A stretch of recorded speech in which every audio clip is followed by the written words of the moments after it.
Hi there, this is Dr. Kors channel for English and IELTS learning.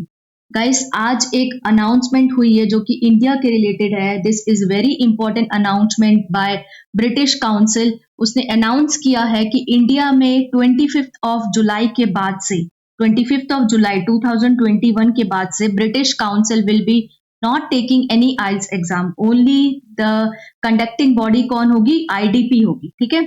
अब इस news से related की changes होंगे एग्जाम के पैटर्न में कुछ भी, तो there will be no change related to the content और the structure of exam.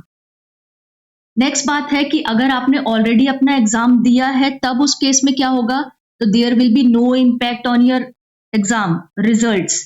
Result आपके वैलिड होंगे, रिजल्ट में कोई इम्पैक्ट नहीं करता, कोई इम्पैक्ट नहीं पड़ेगा. एक नेक्स्ट क्वेश्चन है कि अगर आपने ऑलरेडी एग्जाम नहीं दिया है पर एग्जाम बुक किया हुआ है, तो उस केस में क्या है, तब दो सेक्शंस होते हैं. आप चेक करिए आपने पेन पेपर बेस एग्जाम दिया है या कंप्यूटर. इसमें मैं एक्सप्लेन करूंगी कि अगर आपने एग्जाम फिल किया है पेपर बेस, अगर आपने पेपर बेस एग्जाम फिल किया है और आपका एग्जाम 11 जुलाई 2021 से पहले है, तब क्या होगा? No impact. तब तो ब्रिटिश काउंसिल ही आपका एग्जाम लेगा, आपके एग्जाम में नो इम्पैक्ट, तो कोई असर नहीं करेगा.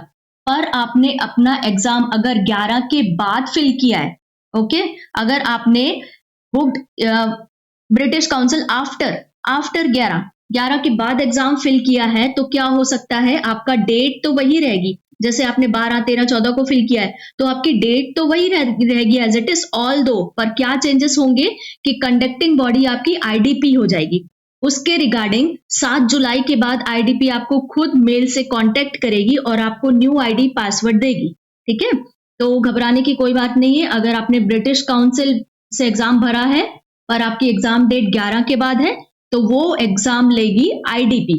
केवल क्या हो सकता है कि एक छोटा सा चेंज हो सकता है कि वो आपको लोकेशन चेंज करके दे सकते हैं, क्योंकि पहले आपकी लोकेशन थी ब्रिटिश काउंसिल की, अब आप नियर बाय लोकेशन, थोड़ा सा अंतर हो सकता है आपकी लोकेशन में. तो वो सारी चीजें आपको 7 जुलाई के बाद शेयर कर दी जाएंगी. ठीक है. इसके बाद आपने ऑलरेडी बुक कर दिया है एग्जाम, पर वो आपका एग्जाम कंप्यूटराइज्ड है. इससे पहले हमने पेन पेपर के लिए देखा था, अब कंप्यूटराइज्ड है, तो उस केस में क्या होगा, अगर आपका कंप्यूटराइज्ड पेपर आपका 25 जुलाई के पहले है, 25 जुलाई के पहले मतलब कि 24 जुलाई है, 23 जुलाई है, तो नो इम्पैक्ट, कोई इम्पैक्ट नहीं पड़ेगा. ब्रिटिश काउंसिल ही शेड्यूल करेगी उस एग्जाम को, सारा कंडक्टिंग बॉडी वही होगी. 25 जुलाई के बाद आपने एग्जाम अगर फिल किया है, मतलब कि टेस्ट डेट जो है आपकी 25 के बाद है, तब ब्रिटिश काउंसिल रिस्पॉन्सिबल नहीं होगी. Responsible body will be IDP.